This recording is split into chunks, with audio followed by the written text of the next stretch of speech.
What if the perfect life was a perfect lie?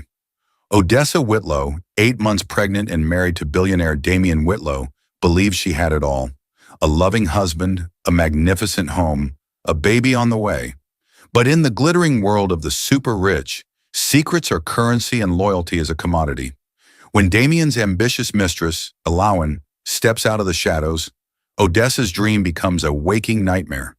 One shove, one fall, one shattering loss is all it takes to expose the monster lurking behind the charming facade. This isn't just a story of betrayal, it's a story of a fight for survival. The golden hour bled through the floor-to-ceiling windows of the Whitlow mansion, casting long, distorted shadows across the marble floors. The light, usually a source of comfort for Odessa, felt ominous today, a gilded cage reminding her of her beautiful prison. At 8 months pregnant, her body was a vessel of life, a constant, beautiful reminder of the love she believed she shared with her husband, Damian. The nursery was a masterpiece of muted tones and handcrafted wooden animals, a serene sanctuary waiting for their son, Oliver. But a storm was gathering on the horizon, a tempest named Elowen Rossi. Odessa adjusted the silk maternity gown that flowed over her swollen belly. Damian was hosting another of his essential business dinners. He had insisted she be present, his radiant Madonna, as he'd called her, a trophy to be displayed. The thought soured the taste of the raspberry leaf tea she'd been sipping. For weeks, a creeping unease had woven its way into the fabric of her marriage. It began with late nights at the office, the scent of an unfamiliar, expensive perfume clinging to his suits, and the way his eyes, once so full of adoration, would now slide past her, distant and cold. Her mother, Maggie, had warned her. "Money doesn't buy happiness, Ellie," she'd said, her voice laced with the quiet wisdom of a woman who had known true love and loss. "And a man who builds his empire by crushing others will eventually crush what is closest to him." Odessa had dismissed it as motherly concern, her faith in Damian a shield against such cynical thoughts. Now her mother's words echoed in her ears like a prophecy. The name Elowen Rossi had first surfaced as a whisper among the household staff, a new PR executive at Whitlow Industries who was making quite an impression.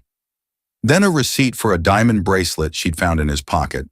A client gift, he'd explained with a smile that didn't quite reach his eyes. But the final, undeniable proof had come from an anonymous email containing a photograph. Damian and a stunning, raven-haired woman, their lips locked in a passionate embrace on the balcony of a hotel in Monaco, a trip he'd claimed was a solo venture to secure a new algorithm. The betrayal was a physical blow, winding her, stealing the very air from her lungs. She had confronted him, the printed photograph trembling in her hand. He hadn't denied it.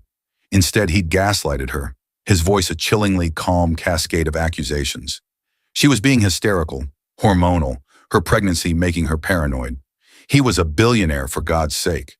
Of course, there would be women flinging themselves at him. The photo was a fabrication, a deep fake created by his rivals to destabilize him. He had been so convincing, his performance so flawless, that a sliver of her wanted to believe him. But in the quiet moments of the night, when he slept soundlessly beside her, the truth would whisper its venomous secrets. Tonight, the whispers were a roar. As the first guests arrived, their laughter and the clinking of champagne flutes, a symphony of blissful ignorance, Odessa felt a chill that had nothing to do with the air conditioning. She saw him then, standing by the grand piano, a commanding presence in his custom Tom Ford suit, and next to him, laughing up at him with an intimacy that was a slap in the face, was Elowen Rossi.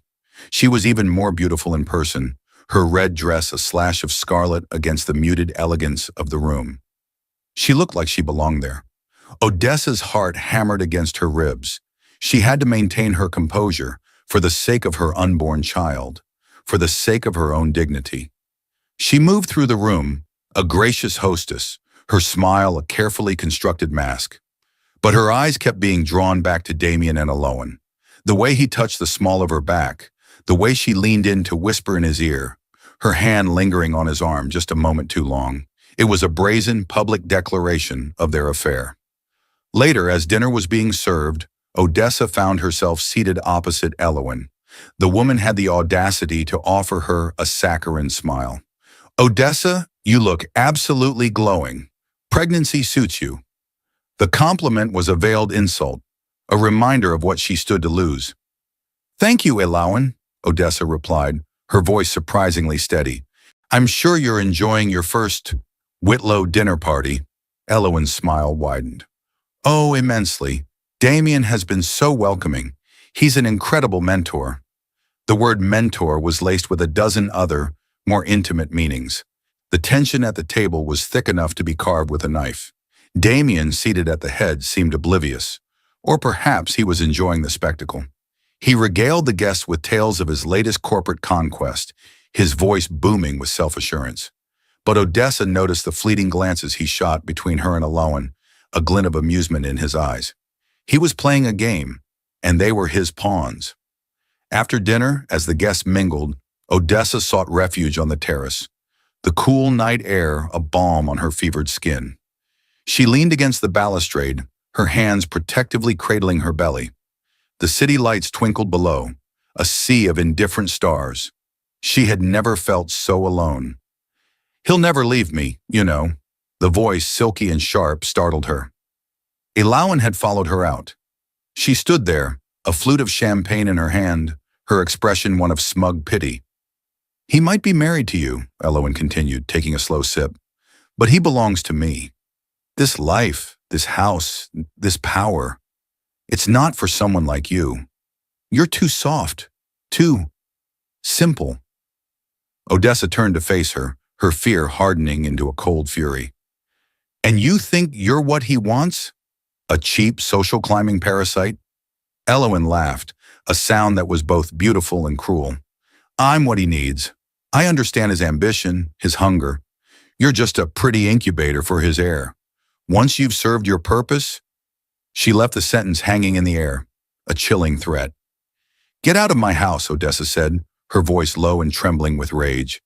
It's his house, darling, Elawan purred, stepping closer. And soon it will be mine. The audacity of the woman was breathtaking. Odessa felt a wave of dizziness. The stress of the evening, the emotional turmoil, it was all becoming too much. She had to get away to find a quiet space to breathe. She turned to go back inside, but Elawan blocked her path. Don't walk away from me, Elawan hissed, her mask of civility finally slipping. You need to understand your place. My place is as his wife, Odessa shot back, her voice rising. Something you will never be. In that moment, something in Elawan's eyes snapped. The carefully constructed facade crumbled, revealing a raw, venomous hatred. We'll see about that. The grand staircase was just inside the terrace doors, a sweeping structure of polished mahogany and intricate ironwork. It was Damien's pride and joy, a symbol of his ascent to the pinnacle of wealth and power. As Odessa tried to push past Elawan, the other woman moved with a shocking swiftness. It wasn't a clumsy stumble or an accidental shove. It was a deliberate, calculated act of violence. Elawan's hands, her nails painted a blood red, slammed into Odessa's shoulders. The world tilted on its axis. For a horrifying suspended moment, Odessa was airborne. She saw Elawan's face, a mask of triumphant fury. She saw the blurred faces of the party guests turning towards the commotion. She saw the grand chandelier, its crystals glittering like 1,000 frozen tears. And then, there was only the sickening sensation of falling, the air rushing past her as she tumbled down the unforgiving stairs. Her body hit the marble floor with a series of brutal, sickening thuds. A kaleidoscope of pain exploded through her, sharp and blinding. She was vaguely aware of screams, of gasps of horror from the onlookers. But all she could focus on was the searing, cramping agony in her abdomen. A warm, sticky wetness was spreading beneath her. She looked down. The pale silk of her gown was stained with a horrifying, spreading crimson. Her baby. Oliver. Her eyes frantically searched the crowd, searching for the one person who was supposed to be her protector, her husband. She saw him then, standing at the top of the stairs, looking down at her. His face was a blank canvas, devoid of any emotion. There was no shock, no concern, no love. just a cold, calculating assessment of the situation. He exchanged a look with Alawan, a flicker of understanding passing between them. He was not her savior. He was part of the nightmare. "Damien, please," she whispered, her voice a ragged breath. "The baby." He started to walk down the stairs, his movements unhurried, almost casual. The crowd parted for him, a sea of horrified, silent faces. He reached her, his shadow falling over her broken body. She looked up at him, her eyes pleading for help, for a shred of the man she thought she had married. He knelt, not beside her, but a calculated distance away. He didn't touch her. His voice when he spoke was not for her, but for the audience. "Someone call an ambulance," he said, his tone one of controlled, feigned concern. He looked at her then, his eyes like chips of ice. "What have you done, Odessa?" he murmured, just loud enough for her to hear. "Always so clumsy." The lie was a final, devastating blow. He was protecting Alawan. He was framing her. The pain in her body was nothing compared to the agony that ripped through her soul.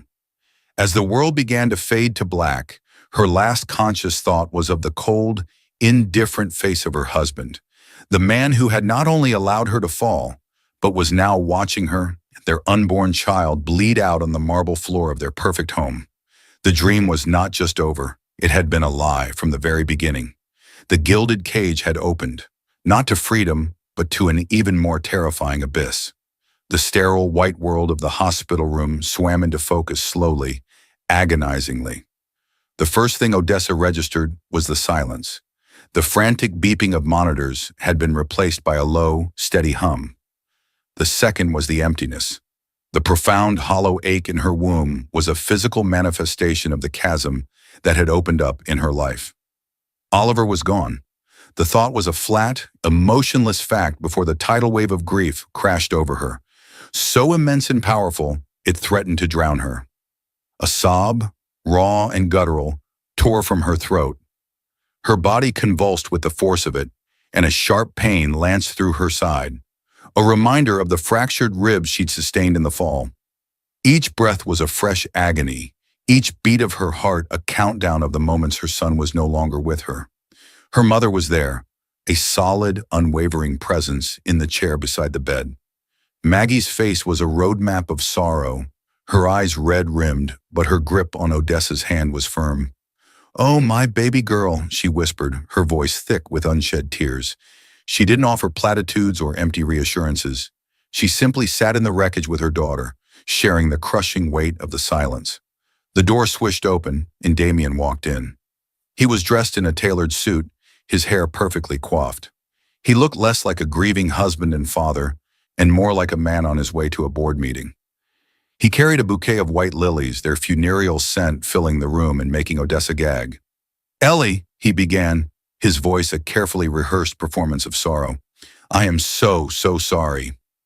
Odessa stared at him, a cold, hard knot of hatred forming in the pit of her stomach. "Sorry?" Her voice was a hoarse whisper. "You're sorry?" He placed the lilies on the bedside table and moved closer. "I know you're in pain. We both are. We've suffered a terrible loss." "We?" The word was a venomous dart. "There is no we. There is only you and her and what you both did to me." Damien sighed, the picture of a long-suffering husband. "Odessa, please. The doctor said you're on a lot of medication. You're confused. You had a terrible accident." "It was not an accident," she said, her voice gaining a sliver of its former strength. "She pushed me. And you just watched." He ran a hand over his face, a gesture of performed exhaustion. "Darling, Alawan would never. She was trying to help you. You were dizzy.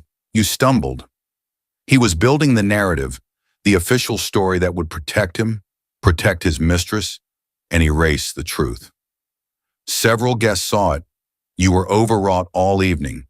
Everyone is very concerned for your mental state."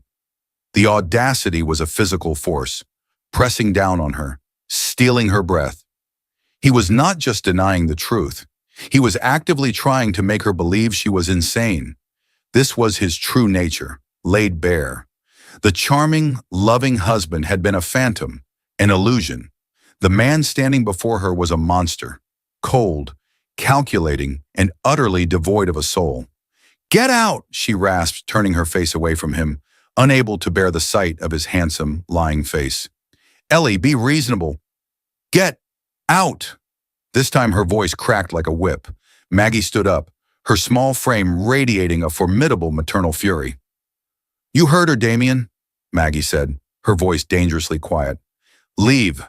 Now." Damien's mask slipped for a fraction of a second.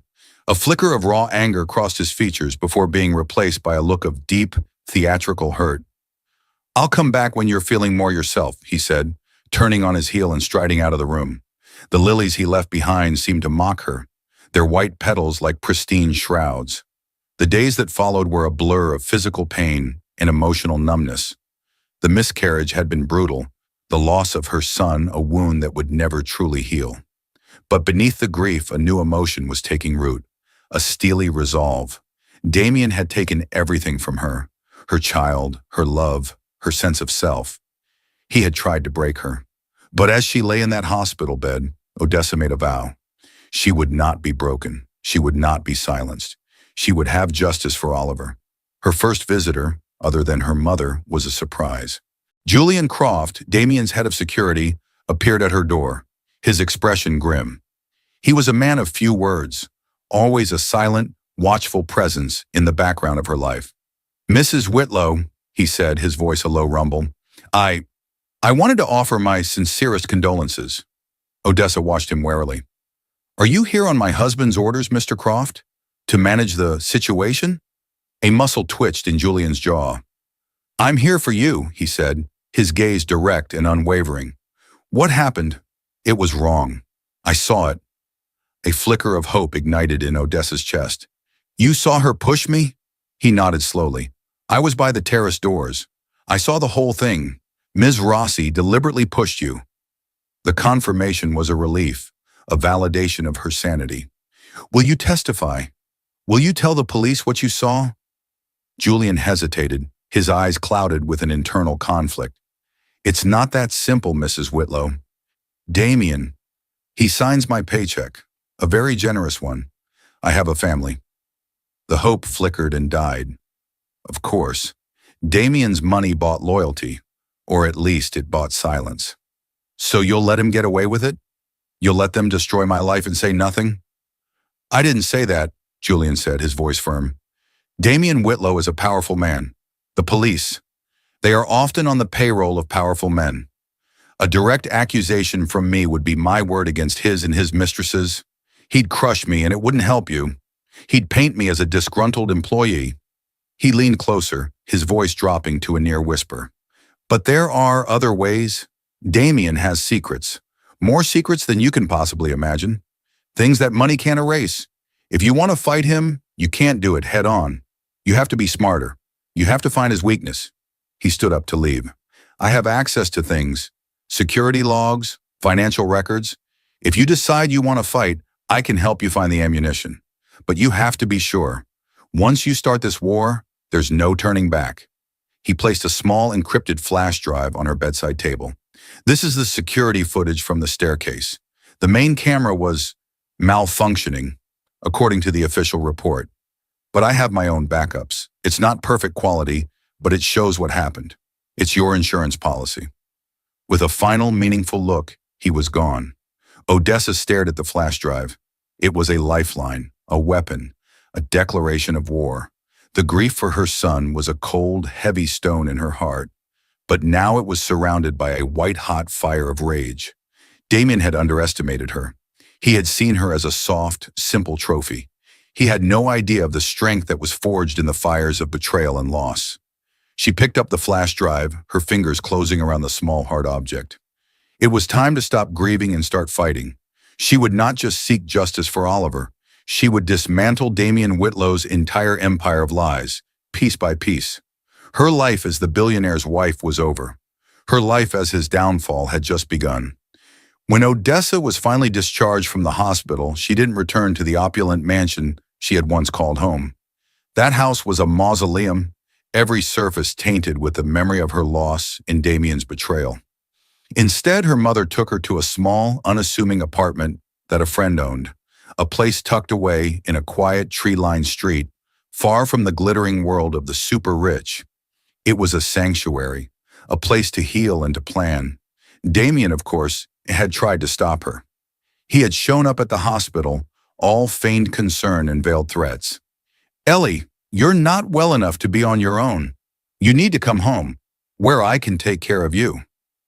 "The only thing you want to take care of, Damien, is your reputation," she had replied, her voice devoid of the emotion he expected. "I'm not coming back." His face had hardened. "Don't be foolish. You're my wife. Your place is with me." "I've retained a lawyer, Damien. The divorce papers will be served tomorrow."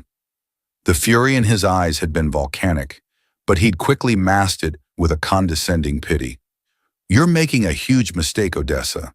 You have nothing. I made you. I can unmake you just as easily." "We'll see," she'd said, turning her back on him for what she vowed would be the last time. The first few weeks were a struggle. The grief was a constant companion, ambushing her in quiet moments. The sight of a mother with a baby, a glimpse of a toy in a shop window, anything could trigger a fresh wave of despair. But her mother was her rock, her quiet strength a constant source of support, and the fire of her anger, her thirst for justice, was a powerful fuel. With the help of her lawyer, a sharp, no-nonsense woman named a friend had recommended, she began to build her case. But it was a daunting task. Damien's lawyers were a formidable, expensive team who immediately went on the offensive, painting Odessa as an unstable, vindictive woman, lashing out after a tragic accident. They contested the divorce petition, claiming Damien was a devoted husband, desperate to help his wife through her mental health crisis. The security footage Julian had given her was their trump card. They watched it together in the lawyer's office, the grainy black and white images playing out the nightmare. There it was, Elowen's deliberate two-handed shove. It was damning. "This is it," her lawyer said, her voice grim. "This is what we need." But when they presented it as part of their initial filing, Damien's team was ready. They produced a forensic expert who claimed the footage had been doctored, that the pixels had been manipulated. He presented a slick, convincing report filled with technical jargon that was designed to confuse and overwhelm. They argued that the footage from Julian Croft, a recently fired-for-cause employee, was an act of revenge. They were turning her own evidence against her. Odessa felt a chill of despair. Damien's power was like a hydra. For every head she cut off, two more grew in its place. He was not just fighting her in the legal arena, he was fighting her in the court of public opinion. News articles began to appear, curated by Elowen's PR machine. They were subtle at first, expressing concern for the reclusive Mrs. Whitlow, hinting at a history of emotional instability. Anonymous sources spoke of her erratic behavior in the months leading up to the accident. They were slowly, methodically assassinating her character, laying the groundwork to discredit her completely. It was then that Odessa knew she had to follow Julian's advice. She couldn't win a straight fight. She had to find the secrets he had spoken of, the cracks in Damien's carefully constructed facade. She contacted Julian through a secure, encrypted messaging app. He responded almost immediately. They met in a crowded, noisy coffee shop, the anonymity of the setting a shield. "He's trying to bury me, Julian," she said, her voice low. "He's twisting everything." "I told you he would," Julian replied, his face serious. "He controls the narrative. You need to find a truth he can't spin." He slid a plain manila envelope across the table. "I can't be seen giving you anything else. This is all I can do. After this, you're on your own." Her heart pounded as she took the envelope. "What is it?" "It's a key, not a physical one. A name. A project Damien was involved in years ago, before he became the tech titan he is today. It was called Project Icarus. He buried it deep. Everyone involved was paid off or scared into silence. If you can find out what it was, you'll have him." "Project Icarus," she repeated. "What did it do?" "That's for you to find out," Julian said, standing up. "Be careful, Odessa. He's more dangerous than you know." The hunt for Project Icarus became her obsession. It was a ghost. There was no mention of it online, no record in any of Damien's official company histories. It was as if it had never existed. Odessa spent countless hours in the small apartment, poring over old tech journals, news articles, and forum posts from the early days of Damien's career. Her background as a curator had honed her research skills, her ability to find connections and follow faint trails. The first breakthrough came from a disgruntled former employee she found on a niche tech forum. He was bitter, claiming Damien had stolen his ideas. In a long, rambling post, he mentioned a vanity project Damien had poured millions into, something about predictive analytics, before abruptly shutting it down. He didn't use the name Icarus, but the timeline matched. Odessa, using a pseudonym, engaged him in a private message. It took days of careful coaxing, of playing to his ego and his sense of injustice, but he finally gave her another piece of the puzzle. The name of a lead programmer on the project, a man named Ben Carter, who had reportedly had a complete breakdown after the project was shuttered and had disappeared from the tech world entirely. Finding Ben Carter was even harder. He had gone completely off the grid. Odessa felt like she was hitting a dead end. The legal bills were mounting, and her mother was growing more and more concerned about her all-consuming quest. "Ellie, maybe it's time to let it go," Maggie urged one evening, placing a bowl of soup in front of her that she knew Odessa wouldn't eat. "You have enough to fight the divorce. Let the lawyers handle it. This is destroying you." "It's the only thing keeping me alive, Mom," Odessa whispered, her eyes burning from staring at the computer screen. "If I stop, he wins. He gets to walk away with her after killing my son. I can't let that happen." Her breakthrough came from an unexpected source. While looking through old photos from her marriage, a shoebox full of memories that now felt like they belonged to someone else, she found a picture from a company retreat years ago. In the background, partially obscured, was a man with kind eyes and a familiar face. On the back, Damien's handwriting listed the names of the people in the photo. Ben Carter. She remembered Damien talking about him once, with a dismissive wave of his hand. Brilliant programmer, a bit of a head case, couldn't handle the pressure. She remembered something else too, a casual mention of where Ben grew up, a small, forgotten town in rural Oregon. It was a long shot, a desperate gamble, but it was all she had. Using public records databases and social media, she began her search, and she found him. He was no longer a programmer. He was living under a different name, working as a carpenter in that same small town. She knew she had to go and see him. It was a risk. If Damien found out, he would surely try to stop her. But what did she have left to lose? She booked a flight, telling only her mother that she was going away for a few days to clear her head. The man who opened the door to the rustic cabin was a shadow of the person in the photograph. His hair was graying, and his face was etched with lines of a deep, abiding sadness. He looked at her with suspicion, his eyes guarded. "Are you Ben Carter?" she asked, her heart in her throat. "I don't know who you're talking about," he said, his voice rusty. He started to close the door. "Project Icarus," she said quickly. "I know about Project Icarus. I was married to Damien Whitlow." His hand froze on the door. The color drained from his face. He stared at her, his eyes wide with a mixture of fear and something else. Recognition. He slowly opened the door. "You'd better come in," he said, his voice barely a whisper. "And you'd better tell me everything." Inside the cabin, surrounded by the scent of sawdust and wood smoke, Ben Carter finally told her the truth about Project Icarus. It wasn't just about predictive analytics. It was a sophisticated AI-driven surveillance program designed to scrape personal data on an unimaginable scale. It could predict, with terrifying accuracy, people's behavior, their weaknesses, their breaking points. It was a tool of mass manipulation. "We thought we were changing the world," Ben said, his voice trembling. "Damien sold us on the dream, predicting market trends, stopping financial crashes, even preventing terrorist attacks. But that wasn't his goal." "What was his goal?" Odessa asked, her blood running cold. "Control," Ben said. "He wanted to use it to influence elections, to destroy business rivals, to blackmail politicians. It was the most dangerous weapon I had ever seen. When I realized the true scope of it, I tried to blow the whistle. I went to the board, to the media." He let out a hollow laugh. "Damien was always one step ahead. He had Icarus running on me, on my team. He knew our every move before we made it. He knew my secrets, my fears. He used them to destroy my credibility. He framed me for embezzlement, leaked falsified psychiatric reports to the press. He made it look like I had a psychotic breakdown. He ruined me, my career, my marriage, everything. He looked at Odessa, his eyes filled with a deep, haunted pain. He didn't just shut the project down. He took the source code. He has a private, more powerful version of it that he still uses. It's the source of his power. It's how he anticipates every threat, how he neutralizes every rival. It's how he knew what you were going to do.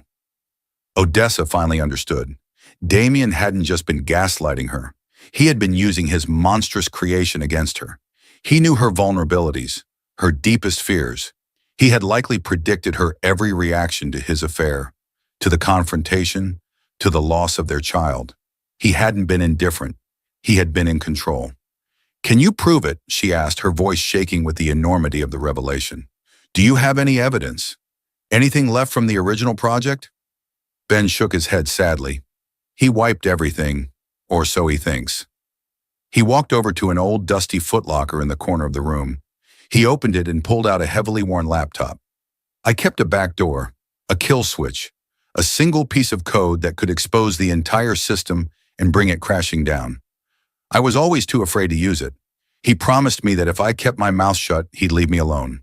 But seeing you, knowing what he did to you, to your child..." He handed the laptop to Odessa. "The code is on here, but be warned, using it will be like setting off a nuclear bomb in his life. The fallout will be immense. He will come after you with everything he has."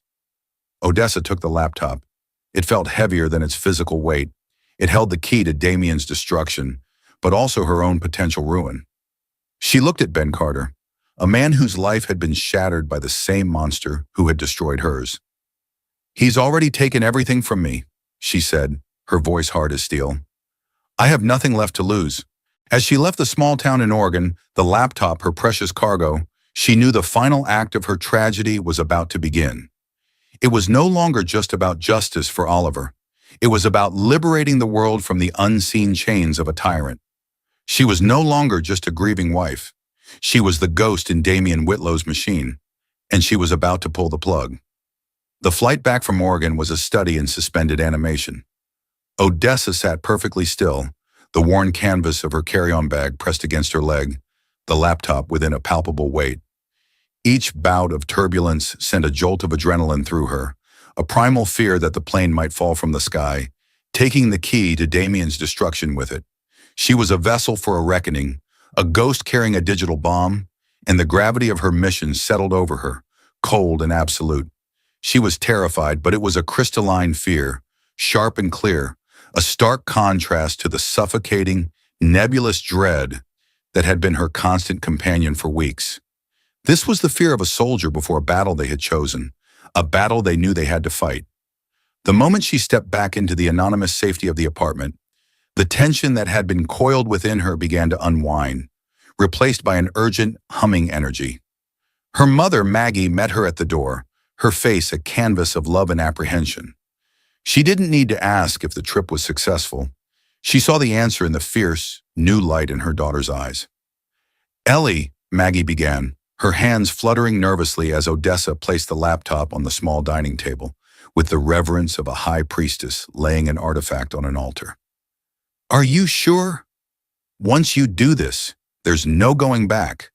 Not for you, not for him." Odessa looked up from the machine, her gaze meeting her mother's. "There was never any going back, Mom. Not from the moment I saw him standing at the top of those stairs. The life I had is gone. The woman I was is gone." She placed a hand on her still tender abdomen. "He took my future. He took Oliver. Going back isn't an option. The only way is through." She sat down, her posture straight, her movements deliberate. The old laptop whirred to life, a relic from a past she was about to resurrect and weaponize.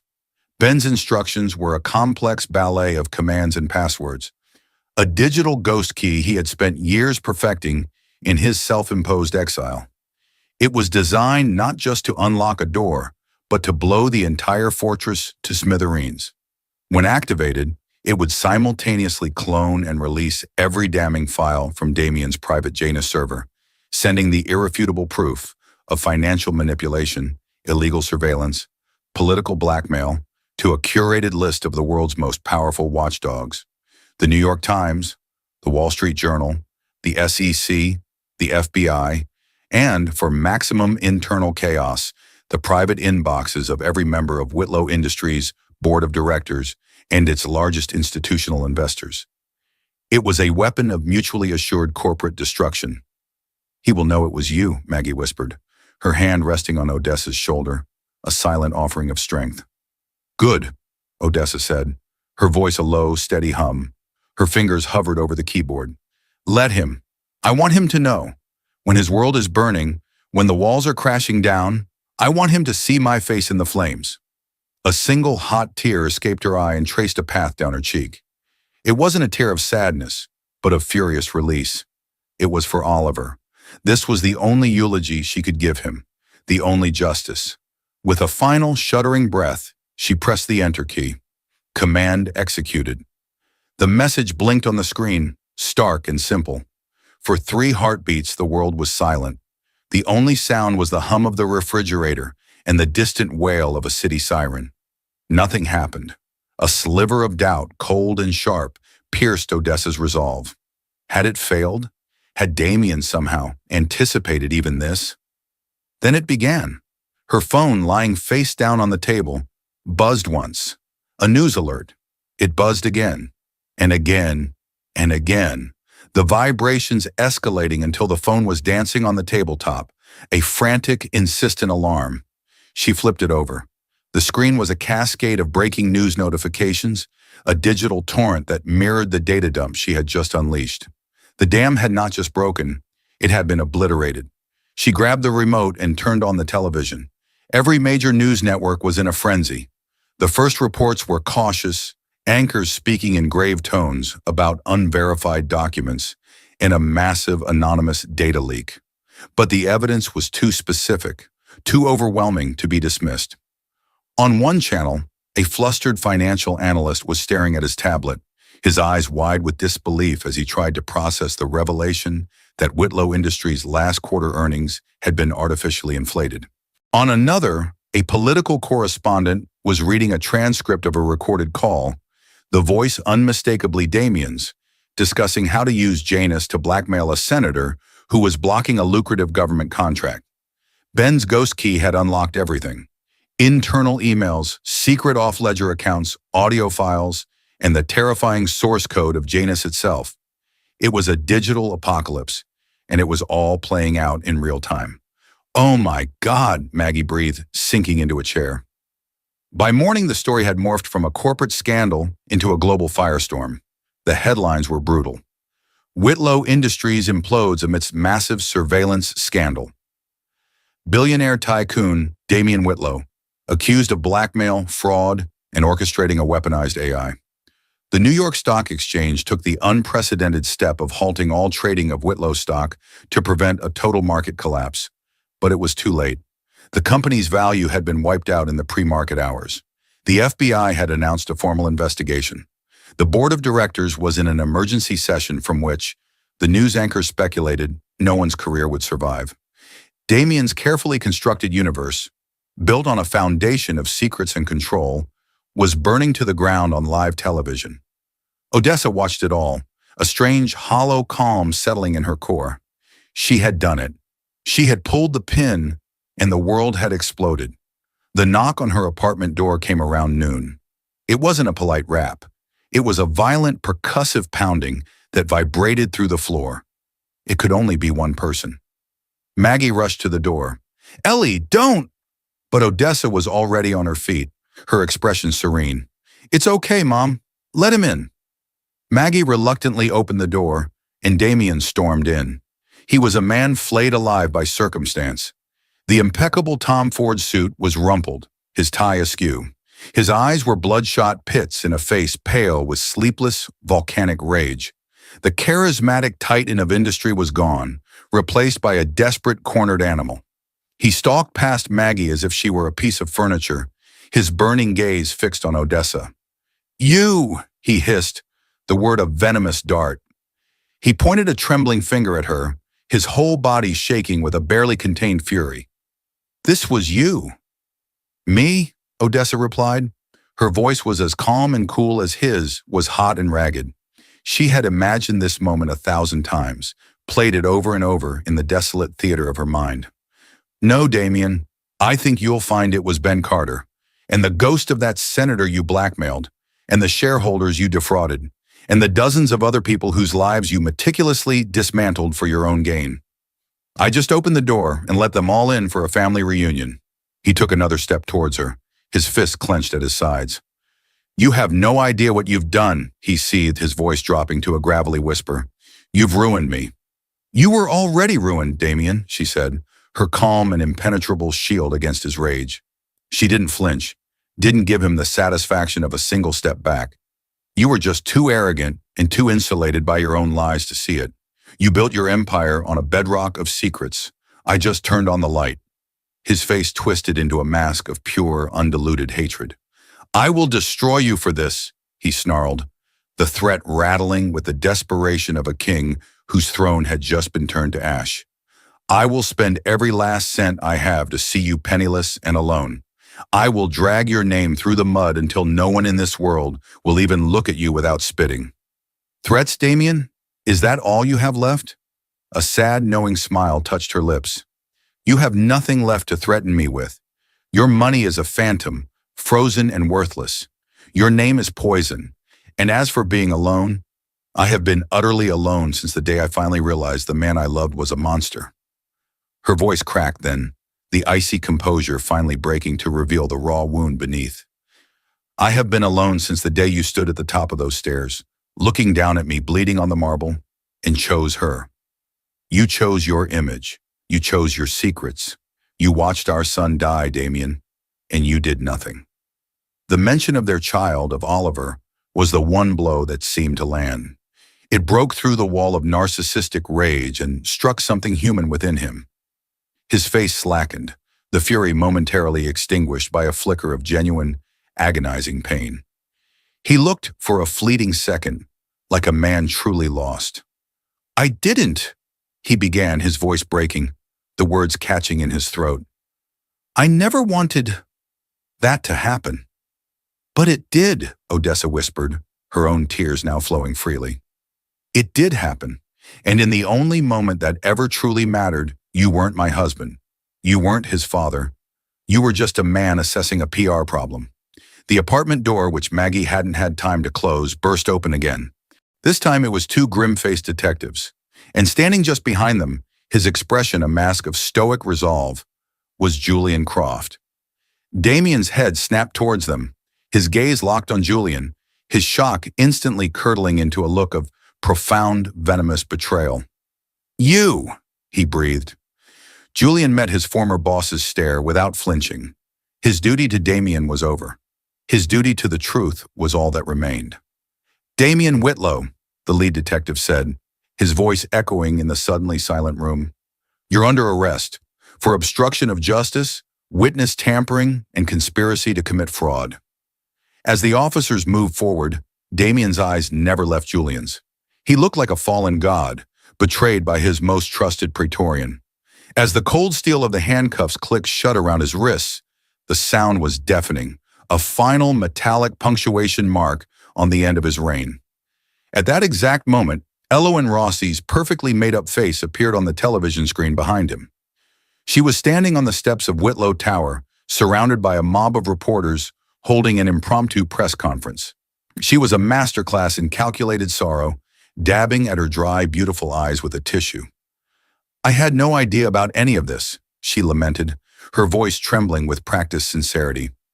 Mr. Whitlow, Damien, he manipulated me, just as he manipulated everyone. I am just as much a victim in this as his poor, suffering wife. She looked directly into the camera, a lone tear finally escaping and tracing a perfect path down her cheek. I will, of course, be cooperating fully with the FBI's investigation. Odessa let out a short, bitter laugh, the consummate parasite expertly detaching herself from her dying host and already auditioning for her next role. It was a disgusting, brilliant performance. But it didn't matter anymore. Elowin was a symptom. Damien was the disease. And the disease had just been excised. As the detectives let a stunned, defeated Damien out of her apartment and out of her life, a profound silence descended. The shouting on the television, the rage of the confrontation, the finality of the arrest, it all faded away, leaving only the quiet hum of the refrigerator and the gentle sound of her mother's breathing beside her. The war was over. The cost had been immeasurable. But as she looked out the window at the gray city sky, for the first time in a very long time, Odessa Whitlow felt the possibility of sunlight. Odessa Whitlow's story is a harrowing reminder that the most pristine surfaces can hide the deepest rot. She lost her child, her husband, and the life she knew, all because of the insatiable greed and cruelty of one man. But from the depths of that unimaginable loss, she found a strength she never knew she had. She refused to be a victim. She fought back, not with weapons or wealth, but with the one thing her billionaire husband could never control, the truth. Her fight for justice for her son, Oliver, became a beacon for countless others trapped in silence. If Odessa's journey from heartbreak to heroism moved you, please show your support. Like this video to help her story reach others, share it to spread awareness about hidden abuse, and subscribe to our channel for more true-life dramas that need to be told. Your engagement helps us give a voice to the survivors.